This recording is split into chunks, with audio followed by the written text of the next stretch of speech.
থুবড়ে পড়ল বিজেপি। পিছনে উঠা সেই 9টি কারণ। 2019 লোকসভা নির্বাচনের তুলনায় 2024 লোকসভা নির্বাচনে বঙ্গ বিজেপির আসন সংখ্যা কমল।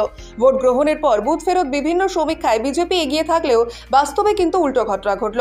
শুধু পশ্চিমবঙ্গে নয়, গোটা ভারতবর্ষে সেই বিজেপি তথা এনডিএ শিবিরের ফলাফল বেশ খারাপ। আর এমন খারাপ ফলাফল নিয়ে ইতিমধ্যেই রাজনৈতিক মহলে শুরু হয়ে গিয়েছে চুল চেরা বিশ্লেষণ। বিশেষ করে বঙ্গ বিজেপির এমন খারাপ ফল নিয়ে সামনে আসছে 9টি কারণ।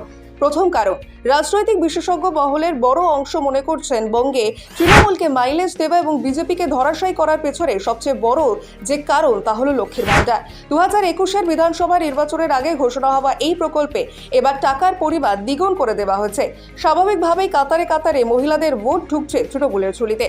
দ্বিতীয় যে কারণ রয়েছে সেটিও কিন্তু লক্ষ্মীর ভাণ্ডার। স্লিপ অফ টাং হোক অথবা অন্য কোনো কারণে এই প্রকল্পের টাকা বন্ধ করে দেওয়ার হুঁশিয়ারি দিতে দেখা গিয়েছে বিজেপি নেতা নেত্রীদের একাংশকে, যেটিকে হাতিয়ার করে সহজে তৃণমূল মহিলাদের মধ্যে বিজেপির সম্পর্কে ভয় ভীতি তৈরি করেছে।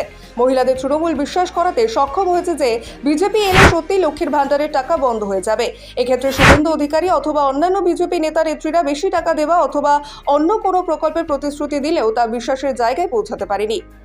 রাজনৈতিক মহলের বিশেষজ্ঞরা মনে করছেন দল বদলু নেতাদের নিয়ে বিজেপি খুব বেশি মাতামাতি করেছে, আর যে বিষয়টি সাধারণ ভোটাররা খুব ভালোভাবে নিতে পারেননি। এর ফল ভোট বাক্সে ভালোভাবেই প্রতিফলিত হয়েছে। কেন্দ্রীয় তদন্তকারী সংস্থাকে মাত্রাতিরিক্তভাবে ব্যবহার করাকেও বিজেপির এমন খারাপ ফলাফলের কারণ বলে মনে করছেন অনেকেই। অনেক ক্ষেত্রে দেখা গিয়েছে এমন কিছু নেতা নেত্রীদের বাড়িতে কেন্দ্রীয় তদন্তকারী সংস্থা হানা দিয়েছে, যাদের সম্পর্কে সাধারণ মানুষের মধ্যে খুব ভালো ধারণা রয়েছে। 2019 লোকসভা নির্বাচনের পর যেভাবে বিরোধী নেতাদের ওপর বিভিন্ন ধরনের মামলা হয়েছে তা অনেকেই ভালোভাবে নিতে পারেননি বলে মনে করেছেন রাজনৈতিক মহলের একাংশ। এই ধরনের ঘটনাকে বিরোধীরা বারবার রাজনৈতিক প্রতিহিংসা বলে দাবি করেছে এবং বহু মানুষ রয়েছে যারা বিরোধীদের এমন দাবিকে সঠিক বলে মনে করেছেন। ইন্ডিয়া জোট বিজেপির এইভাবে অবক্ষয়ের অন্যতম কারণ বলেও মনে করছেন রাজনৈতিক মহলের বড় অংশ।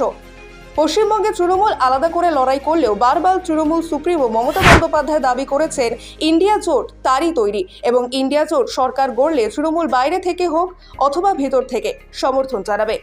মাত্রাতিরিক্ত আত্মবিশ্বাস বিজেপির অবক্ষয়ের জন্য একটি কারণ বলেও মনে করছেন রাজনৈতিক মহলের বড় অংশ, যেখানে কিন্তু এই বছর লোকসভা নির্বাচনে তৃণমূল একেবারে মাথা ঠান্ডা রেখে কাজ করেছে।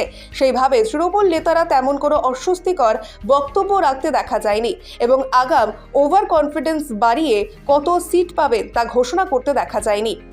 রাজনৈতিক মহলের বড় অংশ বঙ্গ বিজেপির এমন অবক্ষয়ের কারণ হিসেবে গত বিধানসভা নির্বাচনের ফলাফল প্রকাশের পর যে ভোট পরবর্তী হিংসা হয়েছিল তাকেও দায়ী করেছে। এক্ষেত্রে যেমন ওই ঘটনা রীতিমতো আতঙ্ক তৈরি করেছিল, ঠিক সেই রকমই আবারও যখন বিজেপি কর্মীরা আক্রান্ত হয়েছিলেন তখন বহু বিজেপি নেতা নেত্রীদের সঙ্গে যোগাযোগ করতে পারেননি নিচু তলার কর্মীরা। স্বাভাবিকভাবেই তার প্রভাব পড়েছে বলেই মনে করছেন অনেকেই।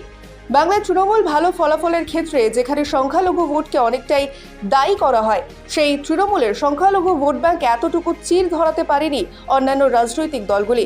অন্ততপক্ষে ভোটের ফলাফলের প্রাথমিক ট্রেন্ড থেকেই এমনটা টের পাওয়া গিয়েছে। এছাড়াও আরও একটি বড় কারণ রয়েছে সন্দেশখালী। প্রথম দিকে সন্দেশখালীতে বিজেপি জায়গা করলেও পরবর্তীতে তৃণমূলের তরফ থেকে যে সকল ভিডিওগুলি সামনে আনা হয় সেগুলি বড় মাইলেজ দিয়েছে তৃণমূলকে বলেই মনে করছে রাজনৈতিক মহলের বিশেষজ্ঞরা। পাশাপাশি মনে করা হচ্ছে 100 দিনের কাজ সহ বিভিন্ন প্রকল্পের টাকা আটকে রাখা।